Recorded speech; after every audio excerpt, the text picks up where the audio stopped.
వాక్యంలో యేసుక్రీస్తు ప్రభుల వారు తన శిష్యులకు అర్థమయ్యే విధంగా కొన్ని ఉపమానాలు చెప్పబడింది.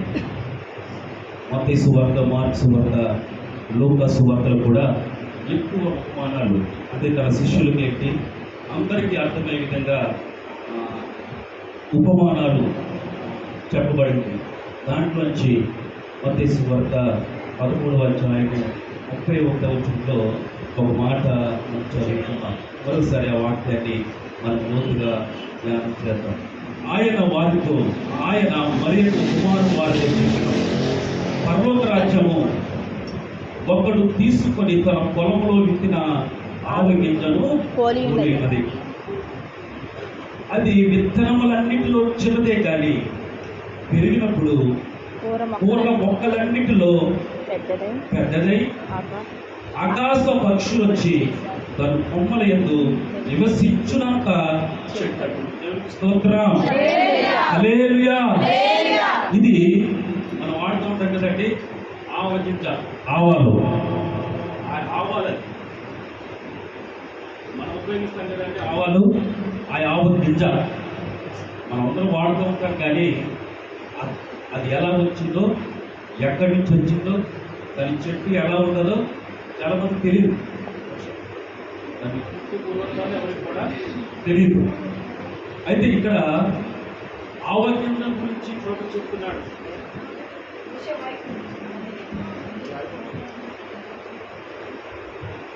స్తోత్రం.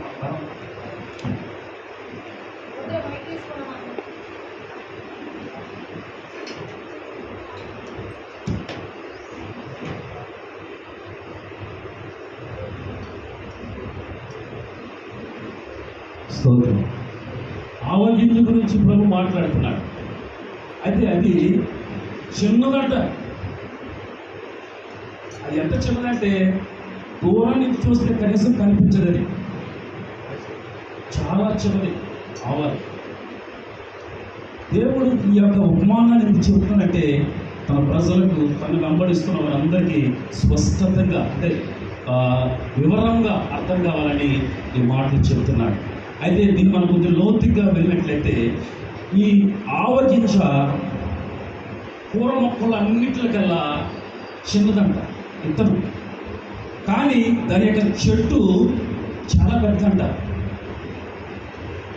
బైబిలికల్గా తెలుసుకుంటే దీని గురించి, ఈ యొక్క చెట్టు మీదకి నివాస పక్షులంట నైజీరియా నుంచి వచ్చి నివాసం ఉంటాయంట. అయితే ఈ పూర మొక్కలో ఈ చిన్న విత్తనం కలిగినది ఏమాత్రమూ గుర్తింపు లేదు. ఎవరు కూడా విలువైన కొంటారు, కానీ ఆవాలని ఎవరైనా కొంటారా? ఎంత ఉపయోగం మనకి అట్లకి కొంచెమే ఇది తీసుకుంటే మనకి 2 నెలలు 3 నెలలు వచ్చేస్తాయి. కానీ అవి అంతగా ఉపయోగించడం కూడా చాలామంది. అది అవసరం లేదు. అది చిన్నది, ఎన్నిక లేనిది ఆవగింజ. అయితే ఈ ఆవగింజ గురించి ఈ యొక్క 3 సువార్తల్లో ఎందుకు రాయబడిందంటే విశ్వాసాన్ని గురించి కూడా ఆవగింజతో పోల్చాడు యేసు ప్రభు. మీకు ఆవగింజంత విశ్వాసం ఉంటే చాలు. ఈ బండనైనా సరే, ఆ కొండనైనా సరే, నువ్వు ఇక్కడి నుంచి పో అంటే అది అక్కడి నుంచి తన స్థలాన్ని మార్చుకుంటుంది అని కొన్ని ఉపమానాలు చెప్పాడు యేసు ప్రభు వారు. అయితే ఇక్కడ ఈ వాక్యం ఏంటంటే ఈ కూర మొక్కలలో నీకు ఉపయోగపడే ఆహారంగా మార్చుకునే దాంట్లో చిన్నది, తక్కువది, అంటే ఎన్నిక లేనిది, తగ్గింపు కలిగినది, అంటే ప్రఖ్యాత లేనిది, ప్రత్యేకింపబడలేనిది, అది చిన్నదే. కానీ దాని మీదకి ఏమొస్తుందంటే నివాసం ఏర్పడుతుందంటే అది. ఇంకో విధంగా మనం చూసినట్లయితే ఇది మన జీవితాలు చాలా చిన్నవి, మన బ్రతుకులు చాలా చిన్నవి, మన జీవితాలు చాలా అల్పమైనవి, ఏమాత్రం గుర్తింపు మనకి లేదు.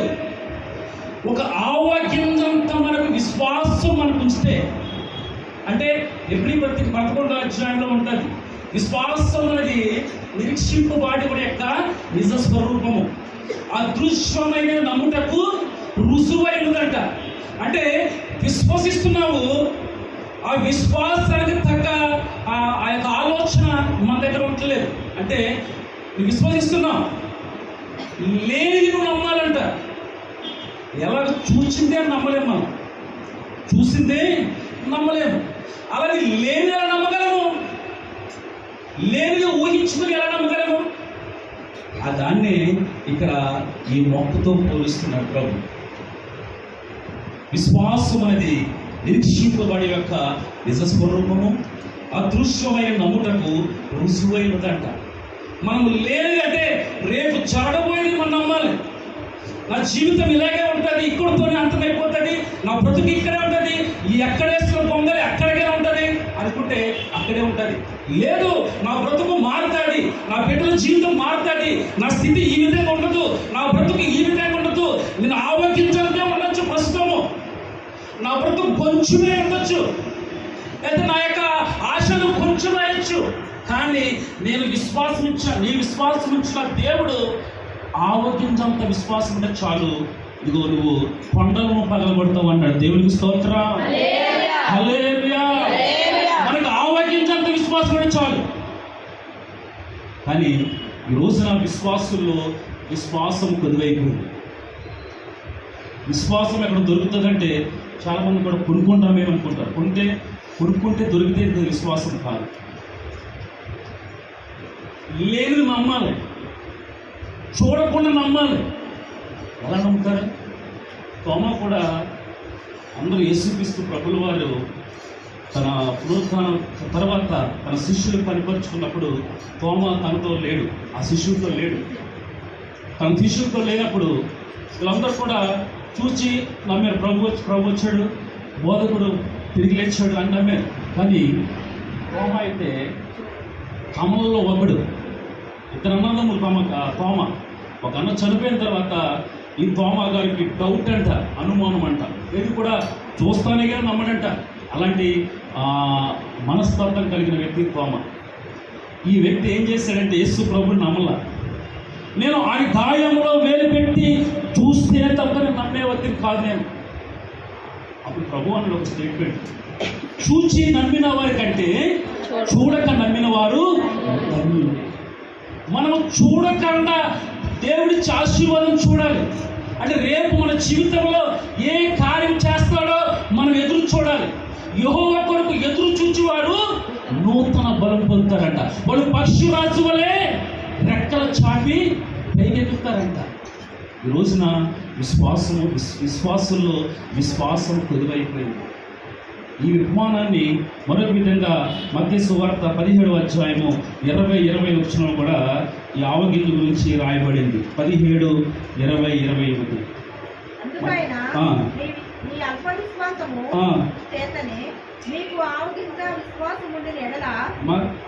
వస్తుందమ్మా, ఒకసారి నీ అల్ప విశ్వాసము చేతనే నీకు ఆవగింజంత విశ్వాసం ఉంటే ఈ కొండను చూచి ఇక్కడ నుండి అక్కడికి పొమ్మనగానే అది పోవును. నీకు అసాధ్యమైనది ఏది ఉండదని నిశ్చయముగా మీతో చెప్పుచున్నా అన్నాడు. ప్రభు అంటున్నాడు, నీకు విశ్వాసం ఉన్నది, ఆ కొండని ఆవగింజంత విశ్వాసం ఉంటే చాలు. నీకు ఎక్కువ అవసరం లేదు విశ్వాసము, కొంచెం మాత్రము నా మీద నువ్వు విశ్వాసము కలిగి ఉంటే చాలు. నువ్వు ప్రార్థన చేయి, నువ్వు కొండలాంటి బండలాంటి దుర్గములు నీలో ఉండిపోయినేమో, నీ జీవితంలో ఒక బండలాగా ఉండిపోయిందేమో, అయితే నీ జీవితం మోడుబారిపోయిందేమో, కదల్చకుండా అదే స్థానంలో మన బ్రతుకులు ఉండిపోయావేమో. నీకు ఆవగించంత విశ్వాసం ఉండి నువ్వు లేకు, నా బ్రతుకు మార్చబడాలి, నా స్థితిగతులు మార్చబడాలి, నా పిల్లల బ్రతుకులు మార్చబడాలి, నా జీవితం మార్చబడాలి, ఇదిగో నా కుటుంబం కొత్తగా మంచి కుటుంబం కొత్త గృహాన్ని కట్టుకోవాలి, ఇవన్నీ కూడా నాకు ప్రభు ఇస్తున్నాడు, రేపటి దినాన ఈ స్థితులు నాకు ఉండవు అని నువ్వు మొదటగా విశ్వసించాలంట. లేదు కొందరు అనుకుంటారు, లేదు ఇంతే నాకు చాలే అంటే రేపు బ్రతికేవాడు కూడా బ్రతకడంట. కొంచెంసేపు చనిపోయే వ్యక్తి అంట చాలా మంది కూడా తెలియదు. కొంచెంసేపు చనిపోతాడనగా నువ్వు చనిపోతావంటే అటు చచ్చిపోతాడంట. లేదు నీకు ఇక్కడితో నీ ఊపిరి అయిపోయిందంటే అక్కడితో చచ్చిపోతాడంట. లేదు నువ్వు బ్రతుకుతావు, లేదు నువ్వు సజీవుడిగా ఉంటావు, లేదు నీకు మరణం రాదంటే వాడికి ఒక ధైర్యంతో నిలబడగలడంట.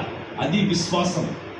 లేదు మన బ్రతుకులుగా ఉంటుంది, మన పిల్లల బ్రతుకులే ఉంటుంది. నేను పని చేసుకునేవాడే, నా పిల్లలు కూడా పని చేసుకుంటాడు. లేదు నేను కూడా ఇంత జీవితంగానే నా జీవితం కూడా నా పిల్లలు కూడా అదే జీవితంలో బ్రతుకుతారు అనుకుంటే అక్కడితోనే అంతమైపోతుంది. అదే జరుగుతుంది, అదే మన జీవితంలో ఉంటుంది. లేదు నా కష్టం నా పిల్లలు గొప్పవారు అవ్వాలి. రేపటి దినాన ఈ ఆకాశ పక్షులు ఆ ఎన్నికలని విత్తనము చెట్టు మీద ఎలాగైతే ఆకాశ పక్షులు వచ్చి నివాసం ఉంటాయో అలాగే నా బిడ్డలు రాజ్యం మీద అధిపతులుగా ఉండాలి అనే నిరీక్షణ మనకు ఉండాలంట. దేవునికి స్తోత్రం. హల్లెలూయా. ఎంతమందికి అలాంటి నిరీక్షణ ఉంటుంది? ఎంతమందికి అలాంటి ఆశ ఉంటుంది? ఎంతమంది ఆ విధంగా ఆశిస్తూ ఉంటారు అంటే కొంతమంది. అందుకే ప్రభు అన్నాడు, నీకు చిన్న ఆశ పెట్టుకో, నా మీద చిన్న ఆశ పెట్టుకో. ఆ ఆశ నీకు ఏం చేస్తుందంటే అది ఒక కడ వరకు తీసుకెళ్ళిపోతుంది. ఏమాత్రం ఆశ లేనాడు బ్రతకలేడు భూమి మీద. ఏ ఆశ లేనాడు భూమి మీద బ్రతకలేడు. మీరు చూడండి, ముసలివాడు నడవలేని వాడు కూడా అంటే హాస్పిటల్కి వస్తూ ఉంటాడు. నాకు కాళ్ళు నొప్పి అంటాడు. అతనికి 80 సంవత్సరాలు దాటేసి ఉంటాయి. ఇంకే ప్రాబ్లం చెప్తూ ఉంటాడు. అతనికి బ్రతకాలని ఆశ, ఆయనకి ఇంకా భూమి మీద ఉండాలని ఆశ. అతనికి ఏ విధంగా ఆశ అయితే ఉన్నదో మన క్రైస్తవ జీవితం మనకు కూడా ఒక ఆశ ఉండాలి. మన దేవుడు మన పక్షం అన్నాడు. ఆయన నీ దేవుని మీద నువ్వు కొంచెం మాత్రమే విశ్వాసం పెట్టుకుంటే దీన్ని ఎక్కడికో దేవుడు తీసుకెళ్లాలని ఆశపడుతున్నాడు. ఎక్కడికంట? ఆకాశంలో పక్షులు ఏదైతే నివాసం ఉంటాయో ఆ స్థితిలోనికి నిన్ను నన్ను తీసుకెళ్లాలని ప్రభు ఆలోచన చేస్తున్నాడు. నీకు కావలసిన విశ్వాసం ఎంత కాదు, కొంచెం మాత్రమే విశ్వాసం ఉండాలి. ఈ రోజున క్రైస్తవులు అనబడుతున్న మనలో, దేవుని ఆరాధిస్తున్న మనలో విశ్వాసము కొంచెం అయిపోయింది. అందుకే కొంచెం మాత్రం నువ్వు విశ్వాసాన్ని కలిగి ఉండు అని ఈ ఉపమానాలు తన శిష్యులతో దేవుడు స్పష్టంగా మాట్లాడుతున్నాడు. దేవునికి స్తోత్రం. హల్లెలూయా. మరి మనకు విశ్వాసము ఉంటుందా లేట్లేదా? ప్రతిదాని మీద విశ్వాసం ఉంటుంది, కానీ దేవుని మీద మనకు విశ్వాసం ఉండదు. లేనిది నమ్మాలి. లేనిది ఏది లేదంటాం? దేవునికి సంబంధించిన విషయాల్లో మాత్రమే, అలాగని వేరే దాంట్లో కాదు. కంపేర్ చేయకండి. దేవుని విషయంలో నిరీక్షణ విశ్వాసంతో ముడైంది. లేనిది రేపొద్దున్న ఇదిగో మన బ్రతుకులు ఈ విధంగా ఉంటాయా? నేను అలాగే నమ్మేవాడిని. నేను అందరితో పనులు చేసుకుంటానని కదా వ్యవహారం పాస్ట్ అవుతాడంట, ఆ పోలీసు అవుతాడంట, ఇది అని అంటారు. దేవునికి స్తోత్రం. అందరూ అనేవారు వ్యవహారం అంటే డిగ్రీ చదువుతాడంట, 10th 4 సబ్జెక్టులు ఫెయిల్ అయిపోయాడు. దేవునికి స్తోత్రం. తెలుగు హిందీ కూడా ఎలా పాస్ అయ్యారు నాకు తెలియదు. అంత చదువు లేని వాడిని, అంత జ్ఞానం లేని వాడిని. ఈ ఆటలకి వెళ్ళిపోయి చదువు మీద దృష్టి లేదు, అలాంటి స్థితి.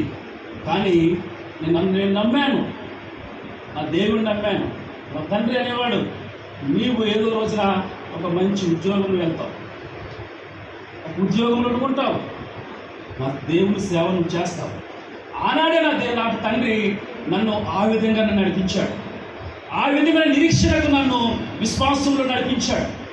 కాబట్టి ఈ రోజున ఈ విధంగా నేను మీతో మాట్లాడుతున్నాను. లేదు అదే రోజు నేను కూడా ఆ పనులు చేసుకునే వారితో ఈ రోజు వచ్చాను కదా గోరింతోట, అదే మా గ్రామం. జస్ట్ రోజు వచ్చాను. వాళ్ళతో పాటు నేను కూడా ఆ తాగుబోతు బ్యాచ్ అందరూ కూడా ఆ పనులు చేసుకుని ఇంకా అలాగే ఉన్నారు బ్రతుకులు. నేను దేవుని మీద విశ్వాసం మాత్రం నిలిపాను. ఆయా విశ్వాసం ఎక్కడ తీసుకుని తెలుసా? పెద్ద పెద్ద ఆఫీసర్ల దగ్గర. నేను వెళ్ళలేనంతలే, నేను ఎక్కలేనంత చోట్లకి, నేను ప్రవేశింపలేని చోట్లకి దేవుడు నన్ను ఎక్కించాడు. దేవునికి స్తోత్రం. రోజున నేను కూడా నేను డ్యూటీ నేను చదువుతున్నప్పుడు నాకు కళ వచ్చింది. అప్పుడు అని చెప్తే, నీకు సైకిలే లేదు, సైకిల్ కాదు నీకు చెప్పులే లేవు, నువ్వు కారు స్కూట్ వేసుకుని ఇలా కూర్చుని వెళ్తావా ఈ అన్నవే. దేవునికి స్తోత్రం. నిజమండి, నీకు చెప్పులే లేవు, ఒక 100 రూపాయలు పేరకం చెప్పులే లేవు, ఎందుకు ఒక సైకిలే లేదు నీకు, నువ్వు చదువుతావా? ఉద్యోగమా? నీకు భీమవరమే తెలియదు, నువ్వు గోరుతోట అనే గ్రామంలో పని చేసుకునేవాడు వెంట మాత్రమే అని పక్కన వాళ్ళు అనేవారు. కానీ నేను నమ్మే దేవుడు నేను ఎక్కలేనంత ఉన్నత శిఖరానికి నా దేవుడు ఎక్కించగలడు. దేవునికి స్తోత్రం. నేను నా దేవుడి మీద పెట్టుకున్న విశ్వాసం పెద్దది కాదు, చిన్నది. నా బ్రతుకు మారుతుంది, నా జీవితం మారుతుంది. ఎప్పటికైనా నా ప్రభు నన్ను దర్శిస్తాడు. నా బ్రతుకు ఈ విధంగా ఉండదు. మన బ్రతుకు మొదట కొంచెమే ఉన్నది, కానీ నేను పెట్టుకున్న విశ్వాసం కర్తైన దేవుడు నన్ను నడిపిస్తాడు. ఎక్కడ నడిపిస్తాడంటే ఎత్తైన స్థలంలోనికి, పక్షులు నివాసం ఉన్న స్థలంలోనికి, నేను అనేక మందికి నివాస స్థలమును ఏర్పరిచే స్థలంలోనికి నా దేవుడు నన్ను ఎక్కించ సమర్థులను నమ్మాను.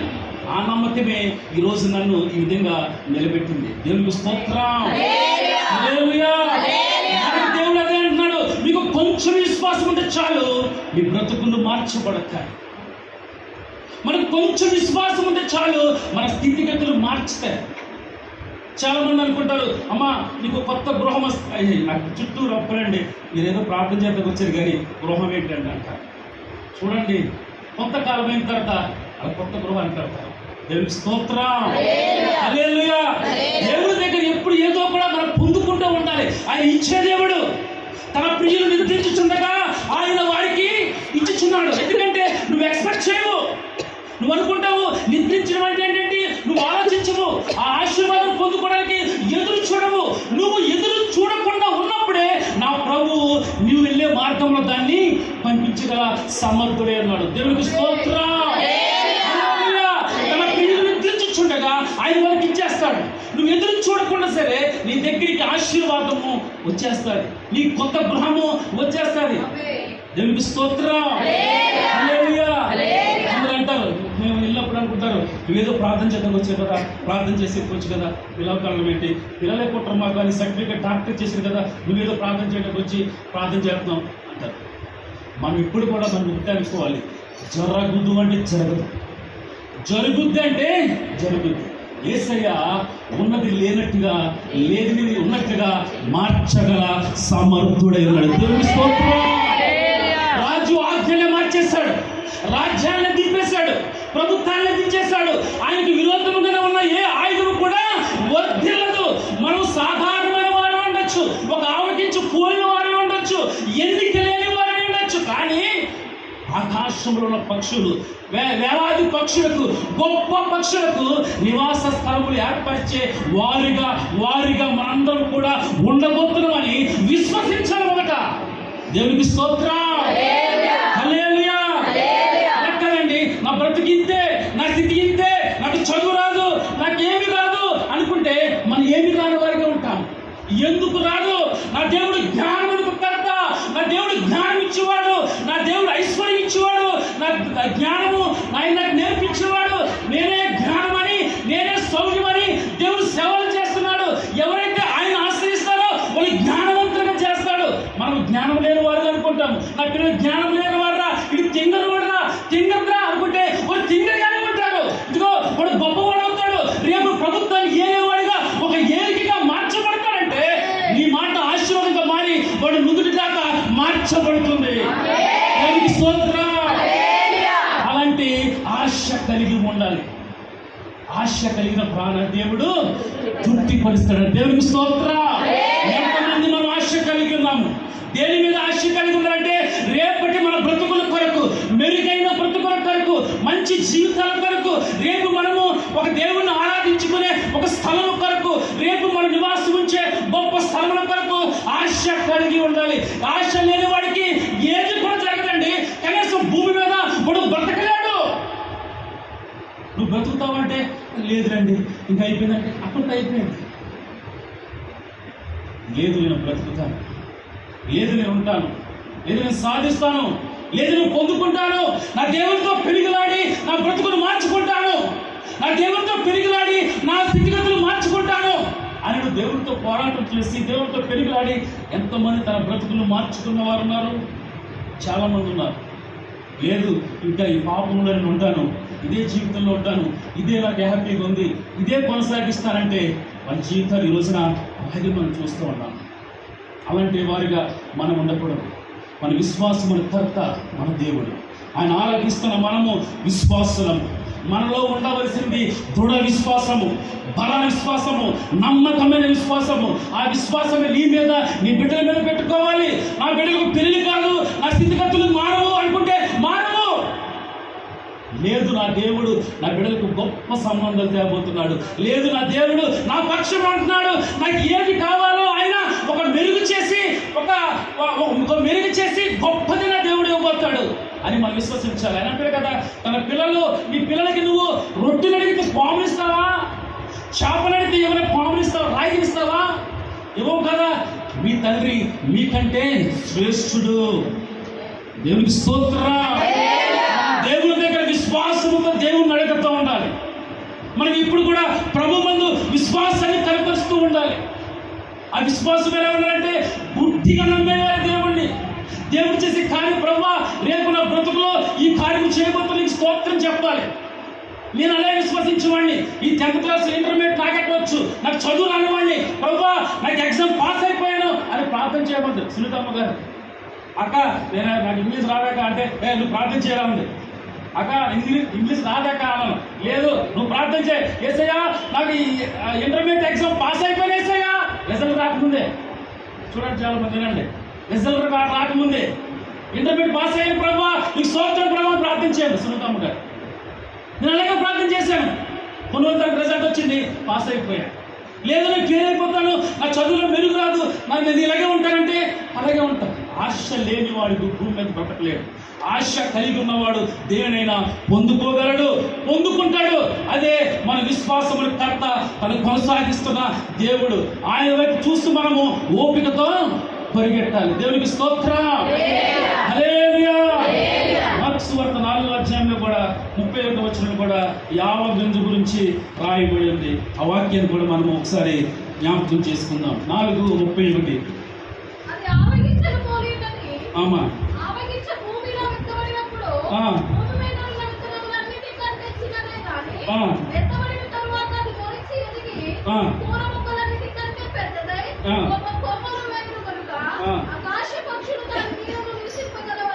చూడండి, దేవునికి స్తోత్రం. నేనంటే ఏంటి? నివాసం. నేనంటే ఏంటి? ఒక నివాసం. కష్టపడిన వాడికి ఆ ఎండంతా కష్టపడే నేనుంటే చాలు అని చెప్పి అక్కడ నేను విశ్రాంతి తీసుకుంటాను. ఎందుకంటే కొంచెం నేను రిలాక్స్గా ఉంటానని ఒక నీడను ఎంచుకుంటాడంట కష్టపడే వ్యక్తి. దేవుని మీద మన విశ్వాసం పెంచుకున్నట్లయితే ఆయన అంటున్నాడు, మనం ఏదైతే అడుగుతామో అది ఇచ్చేవాడుగా ఉన్నాడు. పూర్వ విత్తనాల్లో అంటే మనకు అవసరమైన మన నీడ్స్, ఆ విత్తనాల్లో చిన్నది ఒక ఆ విత్తనము, అది భూమిలో పడిన తర్వాత దాని కూడా ఎవరు పట్టించుకోరు, అది కనపడదు కూడా, అది ఎక్కడ వేసారో కూడా తెలియదు, కొన్ని రోజులు కనిపించదు. దాని యొక్క లైఫ్ కొన్ని నెలల వరకు భూమిలో కూడా కనిపించదంట. ఈ జీవితం అయిపోయిందిరా, ఈ భూమిలో పాతి పెట్టేశారా, ఈ జీవితం ఇక్కడ స్మాష్ అయిపోయిందిరా అనుకుంటారు. ఆ విత్తనం గురించి, ఒక వ్యక్తి జీవితం గురించి కంపేర్ చేస్తున్నా. తర్వాత అది లేకపోతుందంట. ఎలా లేకపోతుంది తెలుసు? అది లేకపోతే హైట్ ఎదుగుతుందంట. సూర్యుడిని చూసి నీటి సూర్యుడైన దేవుడిని చూస్తూ ఎర్రగా లెగుస్తాడంట. లేచి ఆకాశ పక్షులకి నివాసం ఏర్పరుస్తుందంట. అప్పుడు దాకా అనుకుంటా పక్కన మొక్కలు అనుకుంటాయంట, ఇది చచ్చిపోయింది, ఇది కనిపించకుండా రైతు వచ్చి పాతి చనిపోయాడు, ఇది పక్షి ఎత్తిపోయచ్చు, లేదంటే ఏదో ఒక పురుగు తినేచ్చు, ఈ విత్తనం లేదు అనుకుంటారంట. మనుషులు కూడా అదే అనుకుంటా ఉంటారు, వీడి జీవితం అయిపోయిందిరా, ఇలా బ్రతుకు ఇలాగే ఉంటుందిరా, మందిరంలోకి వెళ్తున్నారా, వీళ్ళు ఎలాగే ఉంటున్నారా, వీళ్ళ జీవితాలు ఎలాగే ఉంటున్నారా, ఏం సంపాదించారు, ఇది చూసిన అప్పుడే కదా వాళ్ళు పంప చూడండి ఇలాగ ఉంది, వీళ్ళ బ్రతుకు చూస్తే ఇలాగ ఉంది, వీళ్ళు వస్తారు చూస్తే ఇలాగ ఉన్నాయి, ఏం మారారా అంటారంట. లోకం అది. కానీ దేవుడు అంటున్నాడు, నువ్వే అనేక మందికి నీడలు ఇవ్వబోతున్నావు, నీవే అనేక మందికి ఆహారం పెట్టేవాడు అవుతున్నావు, నీవే వేలాది మందికి ఆహారాన్ని ఉచితంగా అందించేవాడు. ఆ నిరీక్షణ నీకు కావాలంటాడు ప్రభువు. దేవునికి స్తోత్రం. హల్లెలూయా. అలాంటి విశ్వాసాన్ని, బలమైన విశ్వాసాన్ని, దృఢమైన విశ్వాసాన్ని మనము మన హృదయంలో వృద్ధి పొందించుకోవాలి, పెంపొందించుకోవాలి. అందుకే నీ సహవాసం ఎవరితో ఉండాలి తెలుసా? వృద్ధి పొందించుకోవాలంటే విశ్వాసులతో నువ్వు సహవాసం చేయాలి. మరి నువ్వు విశ్వాసులతో సహవాసం చేస్తేనే విశ్వాసం నీకు వస్తుంది. కానీ విశ్వాసులకి పొత్తు లేదు. మరి వారితో సహవాసము సన్నిహితం ఉన్నప్పుడు నీ సమయం నీకు తెలియకుండానే వాళ్ళు దొంగిలిస్తూ ఉంటారు. సాతాను కూడా అదే అంటాడు. ఎప్పుడు డైరెక్ట్గా అటాక్ చేయడు, ఏ వ్యక్తిని కూడా, ఏ కుటుంబాన్ని కూడా అటాక్ చేయడు. స్లోగా వాయిస్ లో ఒక సూది ముందరగా వేస్తాడంట, వాడి కుటుంబంకైనా ఒక వ్యక్తికైనా.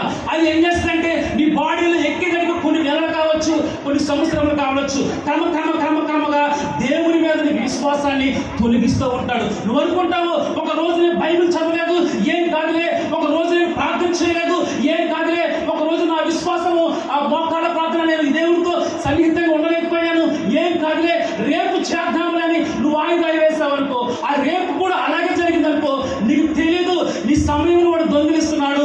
దేవుని మీద నీకున్న నమ్మకాన్ని పక్కగా పట్టించి రేపుదున్న నేను విశ్వాసంలోని పక్కకు దారి పట్టిస్తున్నాడు. నువ్వు అనుకుంటావు ఈరోజు నేను చదవలేదు, ఈ రోజు రేపు కలిపి రేపు చేసేద్దాము అనుకుంటాం. మనుషులు కదా, మానవ నైజం అది. కానీ అలా కాదు.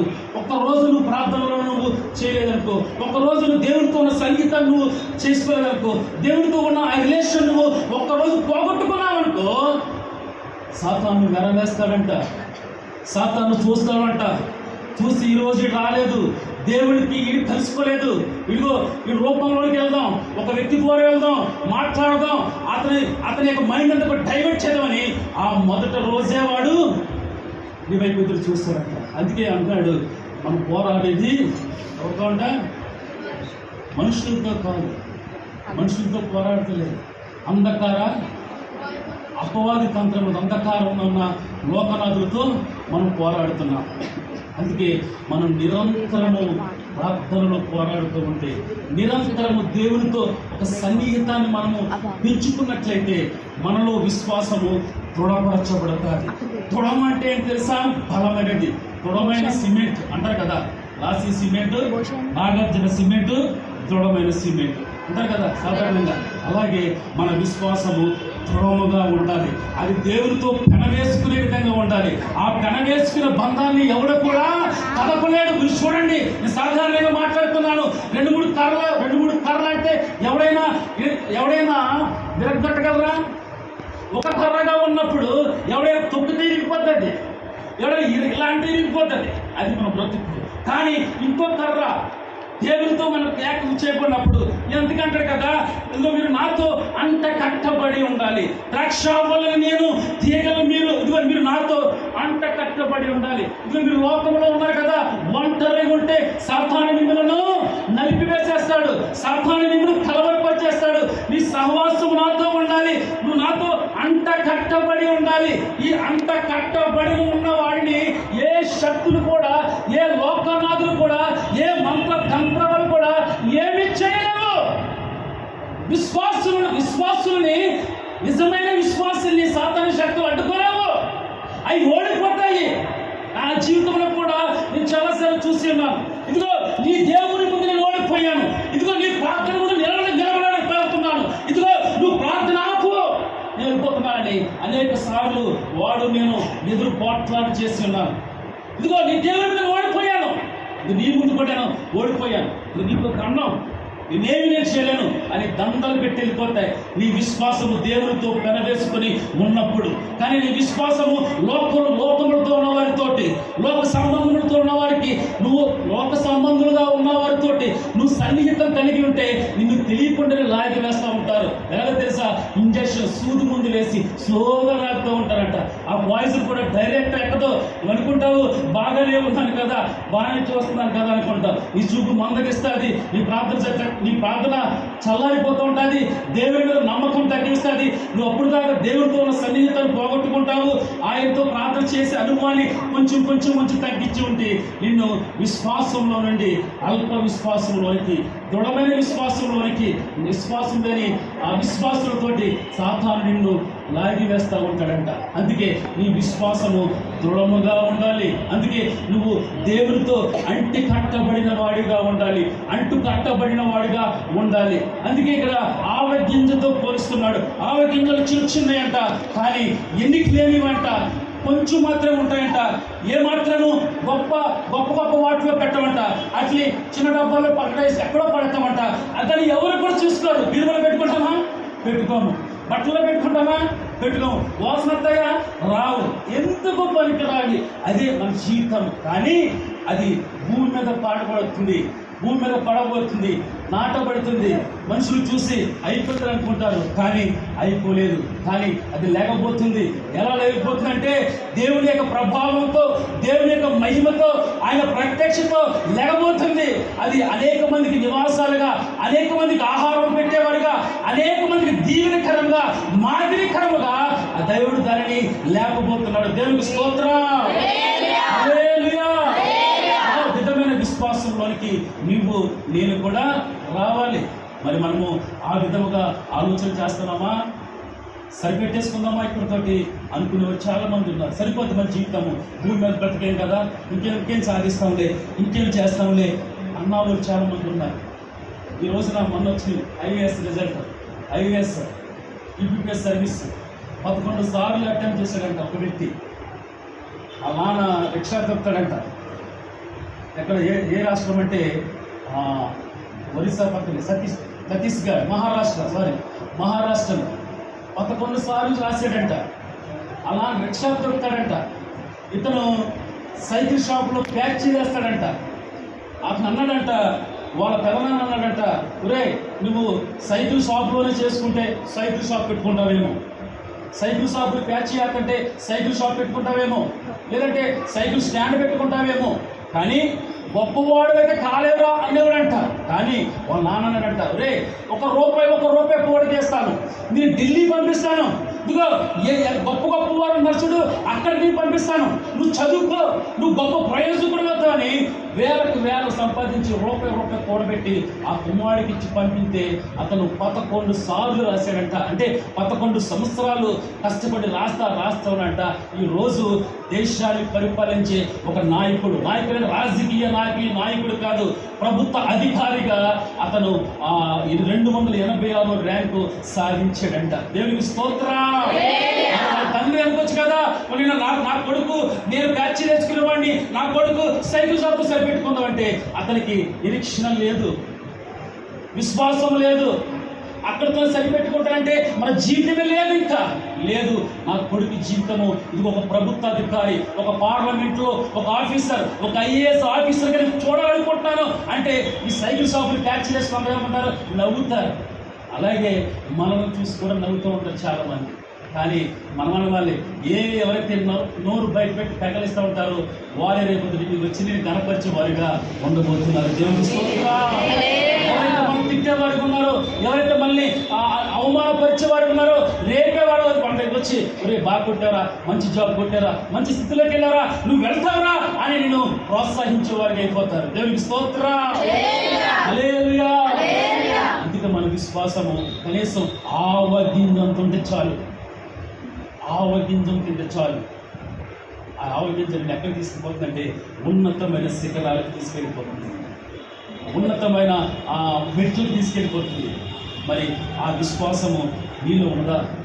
లేకపోతే ఆ విశ్వాసం నీలో వృద్ధి కాకుండా మనలో ఏమైనా చేదైన వేరు మొలిసి మనలో ఏమైనా కలవరపెడుతుందా?